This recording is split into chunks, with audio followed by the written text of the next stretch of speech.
This is a Hyundai Santa Fe Hybrid, the 4th generation midsize SUV from the Korean mega brand that's been with us since the 2019 model year.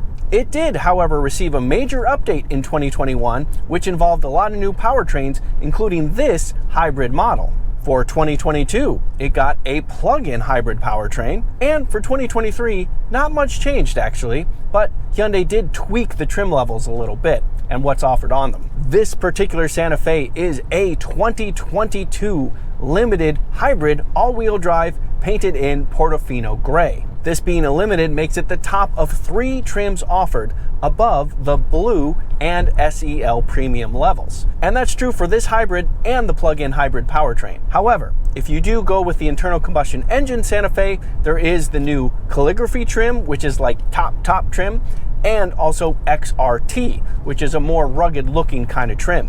And I got to experience both of those, sort of, because I experienced them in the updated 2023 Hyundai Palisade, which is the biggest SUV that the Korean brand sells. And if you're at all curious what those things are like, you can check it out. I've got a link to it in the description, and I'm pretty sure there's a link up there as well.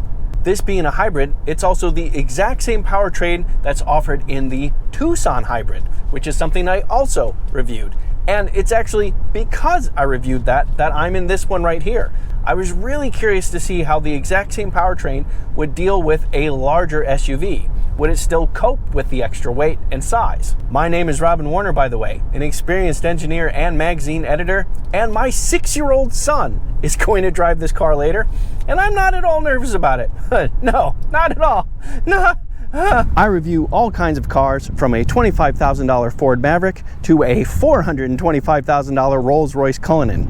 I'll happily jump into Honda Accords, BMW M3s, and Porsche 911 GT3s. And I have fun every time. Please subscribe and join me. The base price for a Hyundai Santa Fe Hybrid Blue is $36,955. Going limited raises the price to $42,615. And my test car did come with carpeted floor mats for $210 and hence costs $42,825. All right. With that, this is a good time to pull over and show you around the car and inside in a bit more detail. With the introduction of the larger Hyundai Palisade a few years ago, the mission of the Santa Fe got simpler, and frankly, I think that made it better as well. And now that we have this hybrid version, I think it's a really strong option. Let's take a closer look. From the front, you have this larger grille than the 3rd generation model, and this nice 3-dimensional pattern within it. I think the polished metal finish is a nice touch. Goes nicely against this Portofino gray color.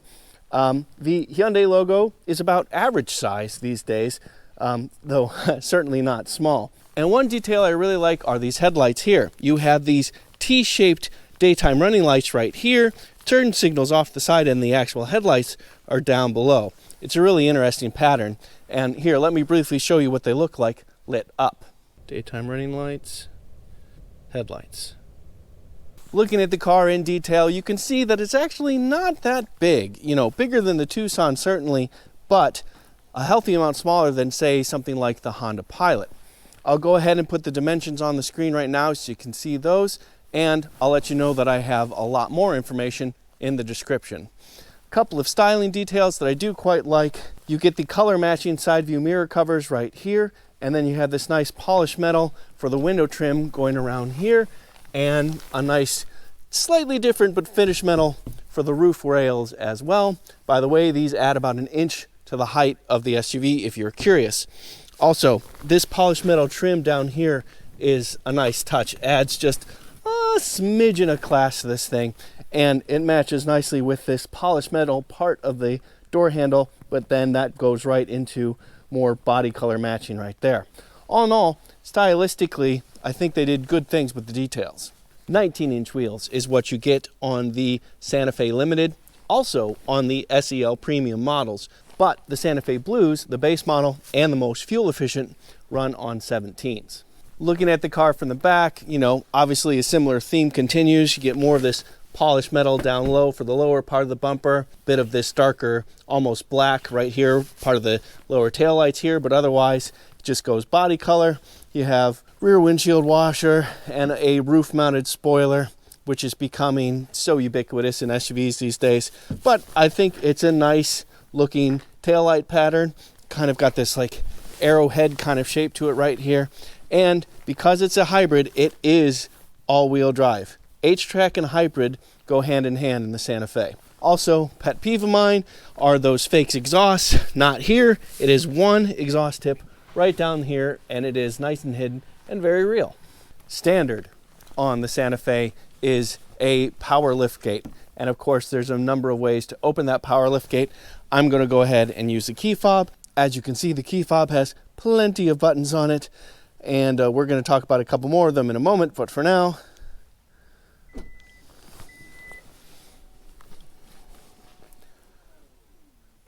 that has just revealed 36 cubic feet of storage behind the second row. And there's some storage spots underneath that even. But let me first move the camera up a bit. Underneath the floor, you have additional storage right here and right here as well. 3 rows of shelves here to add some nice partition to the space you have. I think it's a nice touch. And of course, it is a flat floor otherwise.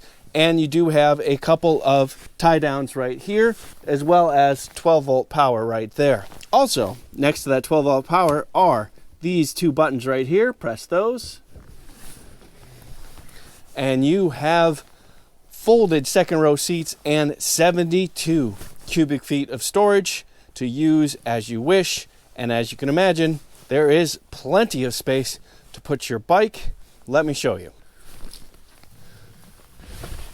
Now I call that an abundance of space for a road bike. Pretty darn good. Yeah, you could easily carry a bike, and if you don't mind stacking, 2 or 3. All right, let's check out that second row. I actually left the second row seats folded so that I can show you that they are in fact manual to bring them back up. That's not automated, but as you can see, they stopped right here. You have several seat back angles you can choose. You have to do it manually with this switch right here, but you can see that is pretty much straight up and down. Still pretty upright, but a little bit better. Pretty relaxed at that point. And now you're pretty well set back. That's kind of like economy class relaxing on an airplane, right? Also, these seats move fore and aft, so you can adjust legroom a bit. They're all the way back right now, but I'm going to move this one all the way forward. And there it is, all the way forward. You can see that there's a big difference, and you can see that there's a lot of space back here as well. So if I fold the seats back down, you can see how much space is left back here. So there's a lot of adjustments in the second row seats, not even just the front row seats. All right, one moment. I'm going to put everything as it goes. So with the seats in this position, it is quite comfortable for adults back here. I am 5'11" or 181 centimeters tall, and I have a solid 3 inches of knee room. The seat bottoms are nice and high, so I have good thigh support as well. And as you can see, I've got less than a 90-degree bend in my knees. Also, I have a few luxuries in here. Heated seats to start, 2 levels of it no less. I also have USB ports on either side and even some AC power in the center. You do also have side shades here. So if you want to get the sun out, you can do that as well. And if you noticed a healthy amount of natural light, that's because we have this big old piece of glass, and it is actually a panoramic moonroof. This whole section comes back if you want it to. And then of course, you've got cup holders and a center armrest. What could be better? All right, this is the limited model. It's the top trim. So we've got a lot of features in here that are worth pointing out. Briefly, let me show you that you do have a lot of different support on the seat, lumbar adjustment, the usual support here, and adjustable thigh support as well.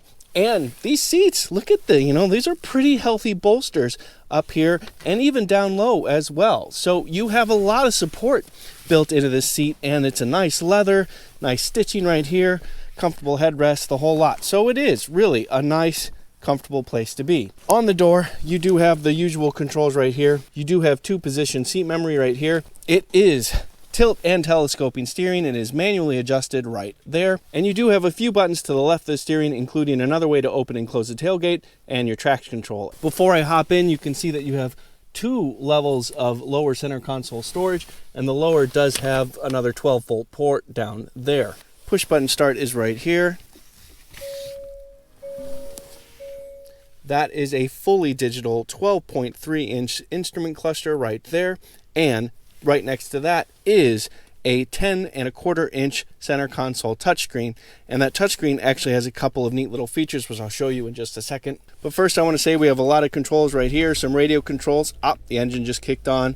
We have dual zone climate control right here, and if you look even lower, you'll see we have a heated steering wheel. That is exclusive to the limited models, and we also have ventilated and heated seats up front as well. Having both ventilated and heated are also exclusive to the limited model. And to the left of that, you'll see that we have a push button brindle right here. That's becoming more common these days, and I'm frankly getting used to it. Looking even lower, we have a single cup holder and this slot right here. But that is not just a slot for storage. Let me show you that in just a sec. But first, we've got a second cup holder and USB ports right here, and that shows you this little Qi indicator right here. This is a Qi wireless charging spot, and I think it's really clever. Your smartphone slips in just like this, and it is kind of spring-loaded with a shelf right there. So it is held in place as you drive, and then as you can see, this amber light indicates that my phone is indeed charging.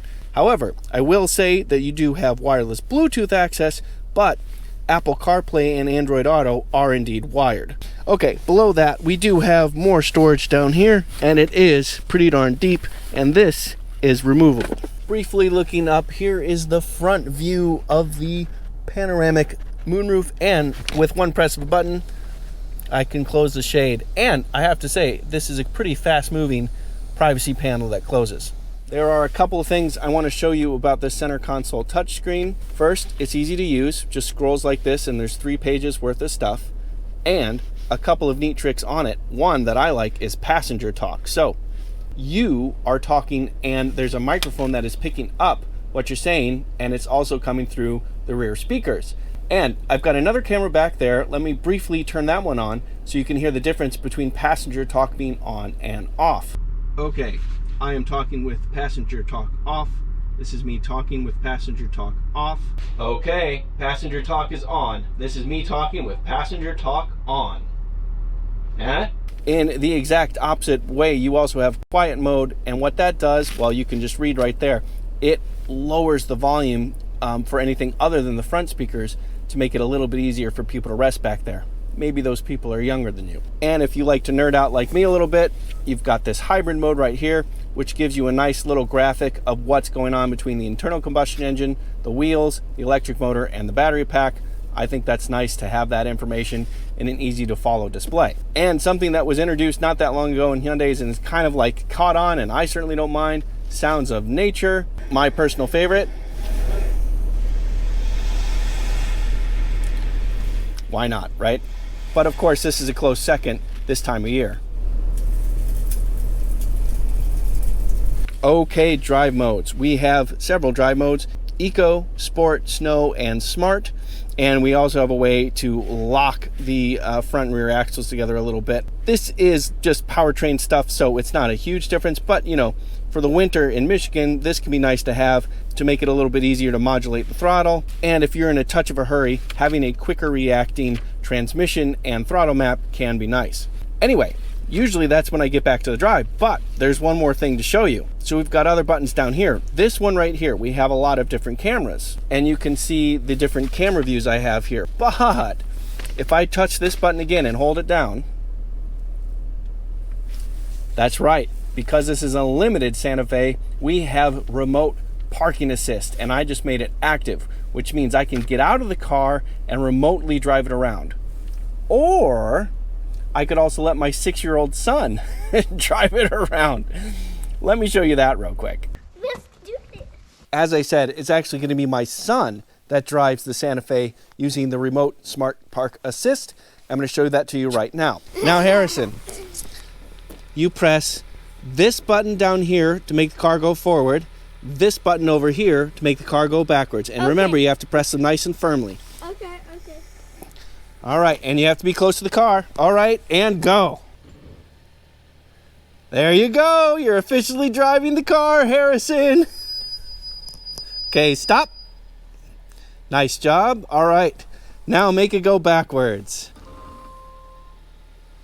There it goes. There it goes.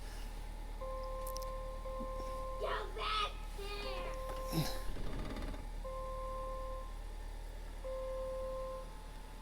there. And stop. Good job. All right. You've officially driven a car, Harrison.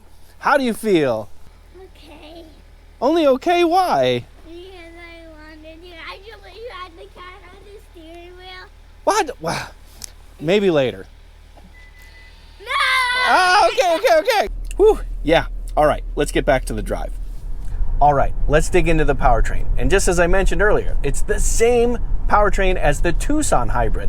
And that powertrain is a turbocharged 1.6 liter 4-cylinder with direct injection and a 10.5 to 1 compression ratio. Pretty good for a turbocharged engine. The engine on its own makes 178 horsepower and 195 pound-feet of torque. The electric motor can contribute up to 59 horsepower on its own and also a healthy amount of torque. It gets its energy from a 1.49 kilowatt hour lithium ion battery pack, and that battery pack gets its charge from braking energy and also from the engine. Altogether, you get 226 horsepower and 195 pound-feet of torque. So yes, according to Hyundai, you never make more torque than the peak of what the engine can provide on its own. Good news though, it does run on regular 87 octane fuel, so that's nice. The plug-in hybrid, by the way, does have a bigger electric motor and a bigger battery pack and makes more power and torque as a result. I'll go ahead and put those figures up on the screen right now so you can check that out. But it's also heavier because of that big battery pack. So performance, I don't know if it'd be much different. The one and only transmission offered with the hybrid motors is a 6-speed automatic transmission, which does seem kind of low these days. But because it's a hybrid engine, because it has the electric motors to help fill in the gaps when the engine isn't revving as high, that's probably plenty. And as I mentioned, every single hybrid you can get, Blue, SEL Premium, or Limited, is all-wheel drive. That is just standard fare. And overall, it's a good powertrain. Hyundai did a good job to fill in the gaps where the 1.6 liter might be weaker with power from the electric motor. And it's enough torque and power that you're not felt wanting for more at lower speeds. And actually, the low-end grunt was surprisingly good in this car. Now, it's not perfect. It's not quite as refined as the best hybrids that are out today. For example, low-speed gear changes can lead to these little dips in power that don't feel quite right. And throttle response in general isn't quite as linear as I would have hoped. But ultimately, the amount of power you get, the quietness of the powertrain, and the general smoothness of it is quite good. It's just not, I don't know, class leading. And, you know, it doesn't sound half bad either. We're in the smart driving mode, and if I just hit the gas, there is a bit of a delay for kickdown, but then you get pretty good response and good pickup, good power. I'm not wanting for power here. I'm not overjoyed by the power. I'm not excited by it, but, you know, I think it's entirely appropriate for this class of car. And one plus about it, it does really deliver pretty darn stout fuel economy. You get 33 miles per gallon in the city, 30 miles per gallon on the highway, 32 combined. For an SUV of this size, that's pretty stout. Don't forget, this is all-wheel drive too. And you can do even better than that if you want, if you get the blue trimmed Santa Fe. I'll go ahead and put those numbers up on the screen right now so you can see those. Yeah, for an SUV that comfortably seats 4 adults and has a lot of space, that's pretty darn good. But yes, fuel economy is incredibly important today, but not nearly as much fun as accelerating. Of course I had to test it. Let me show you that now. All right, everybody, time for an acceleration test. I do have the Santa Fe hybrid in sport driving mode, and I also have traction control off, but I also have all-wheel drive, so I'm not expecting to lose traction anyway. Let's give it a shot. All right, getting in a good spot, coming to a stop. No brake torque, just stab the gas. Really? Okay. So we got a little bit of a lackluster launch, but then we got moving pretty quickly. And yeah, this is proving to be plenty of power to get this Santa Fe moving. Yeah, really not bad. Okay, so the launch is a little bit underwhelming, to be honest, but this is a hybrid family SUV. That's not its forte either. And then once you got moving, we had good initial grunt from the electric motor, and then the 1.6 liter had enough power at its peak to carry this thing fine. So yeah, perfectly acceptable acceleration, even though this is a larger two-row SUV with a lot of space inside. Yeah, good job overall. Okay, but obviously more important for an SUV like this is your day-to-day, is getting work done, carrying people, carrying things. And in those circumstances, how is this car? What's the ride like? How comfortable is it? How easy is it to use all this stuff? The Santa Fe gets high marks pretty much across the board here. You do benefit from a fairly softly sprung suspension to get a nice and cushy ride. It has no trouble floating over bumps or heaves in the road without any trouble. Even if you get into a bumpier road, you feel it, but it is not at all harsh. This center console touchscreen right here, real easy to read, real easy to use, nice and intuitive the way the screens flow from one way to the other. Good response time to you hitting the button. All that stuff is really, really good. Yeah, I'm very happy with the way this car rides. And that's true on roads like this or on the interstate. I tested it there as well. Let me show you that. All right, everybody, time for a stint on the interstate. We do have plenty of driving aids to experiment with, not least of which is something called highway driving assist, which is basically a lane centering assist system that goes along with adaptive cruise control. But I'm also quite curious to see how wind noise and road noise is and general comfort. All right, we are up to speed, going with traffic right around 78 miles an hour. I do have the adaptive cruise control set, and I've got a curve coming up, so I'm going to take my hands off the wheel right now. And it's a little late to get started. We're not staying right in the center of the lane, but we are tracking in the lane reasonably well and following the curb. While I have my hands free, I'll let you know that wind and road noise is okay. You know, I would say it's not the best in its class. We are experiencing more wind noise than I would like and what I've heard in some other cars. So you hear little buffets and stuff like that around the doors and the windows a little bit more, but it's not loud, it's just noticeable. It's the type of thing that might get you if you're on a longer road trip.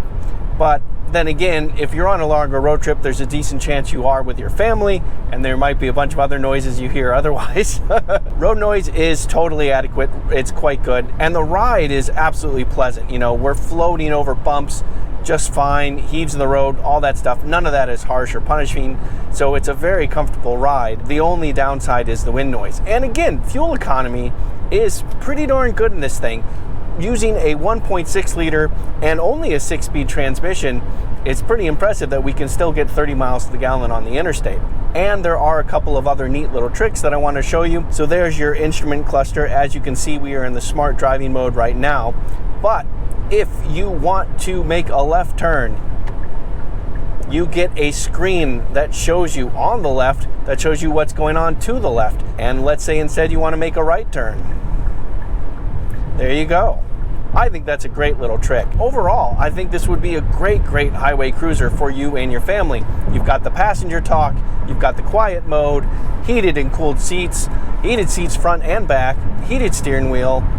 Really nice setup. Everything's very comfortable. It's just a little bit noisy when it comes to the wind. This is an SUV, and it is on the larger side of a small SUV at that, and that means you might want to tow with it. And good news, even though this is a hybrid, you can tow a little bit. Properly equipped internal combustion engine powered Santa Fe's can tow up to 3,500 pounds, which does get you into a decent bevy of recreational equipment. This, however, can tow 2,000 pounds, which is more than nothing. That's a couple of motocross bikes, that's a jet ski, that's a small utility trailer. That's definitely stuff. You could definitely make use of that, but you are limited. Again, you do get stellar fuel economy, and you have a pretty decent amount of space back there if you just want to haul stuff. So, who is this Santa Fe hybrid built for? Well, definitely not the enthusiast. If you still want to have some driving fun in your family hauler, you're much better off looking at Mazda like the CX-50 or something like that, or if you're lucky enough to afford it, Porsche Macans are pretty darn good. However, this does have a really nice combination of practicality and efficiency. I really like the way they laid out the cargo space to have that underfloor partitions of different shelves almost that you could use. 36 cubic feet is a healthy number. And then obviously it's super simple to fold down the second row to get 72 cubic feet of space. Moreover, the second row is really, really comfortable. Nice and high seat bottoms, lots of comfort, lots of adjustability. That makes it nice to even have a couple of adults back there. And again, the efficiency to get 30 miles to the gallon on the interstate with an all-wheel drive SUV is pretty darn good. This car is for a practical person interested in some comfort. You get a lot of creature comforts in this thing. There's a lot of ways to just feel really nice and snug in here, even in the winter months, even up north, up here. Just as long as that practical person is not some massive driving enthusiast. I'm Robin Warner. Thank you for watching. If you like this video, please let me know by hitting the thumbs up button. Doing so helps me out quite a lot, and I really appreciate it. Also, if this car is interesting to you, you should definitely check out the Toyota Venza. That's actually a little bit smaller than this, but very similar approach with the hybrid powertrain and the quiet and efficiency of that car. But if it's space you're looking at, this is actually much closer in space to the Honda Passport. And from there, I reviewed a bunch of other stuff as well. It's gonna pop up right over there, and you can check that out. And I really hope you like it. Okay. Bye for now. Okay, Harrison.